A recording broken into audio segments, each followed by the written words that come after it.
এই আইনের কোথাও জমি কেনার কথা বলা হয়নি, বরঞ্চ বলা হয়েছে যারা ফসল কিনবেন কৃষকদের থেকে 3 দিনের মধ্যে নগদে টাকা ফেরত দিতে হবে। তাও 3 দিন কেন? শনিবার হতে পারে, রবিবার হতে পারে, কোনো ছুটির দিন হতে পারে। নয়তো 3 দিন নয়, সাথে সাথে টাকা নগদে কেনার ব্যবস্থা করতে হবে। কৃষককে বাধ্য করা যাবে না। কিন্তু এগুলো তো অভিযোগের জবাব দিলাম। এবার আসল কথায় আসি, কেন তৃণমূলের বিরোধিতা করছে? 5 টাকার আলু 45 টাকায় বিক্রি হলো, তাহলে মাঝের 40 টাকা প্রফিট কার?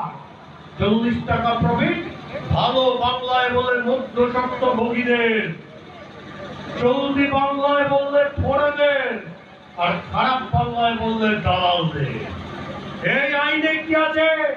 কৃষককে বাধ্য করা যাবে না এই দালালদেরকে বিক্রি করার জন্য, কৃষককে বাধ্য করা যাবে না এই ফোড়েদের বিক্রি করার জন্য, কৃষকদের বাধ্য করা যাবে না এই মধ্যস্বত্ব ভোগীদের বিক্রি করার জন্য।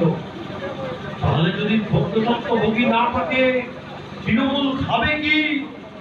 ভোরে যদি না থাকে, 40 টাকার প্রফিটের 20 টাকা তৃণমূল পাবে কি করে?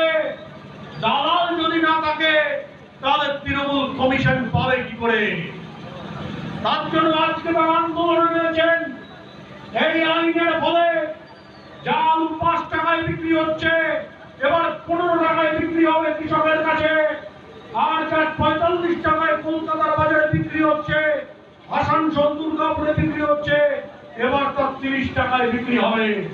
দালালরা সমাপ্ত হতে চলেছে। কৃষকেরও লাভ হবে, মানুষেরও লাভ হবে, দালালদের ক্ষতি হবে, ভোরেরা সর্বশান্ত হবে, আর তৃণমূল দলটা উঠে যাবে।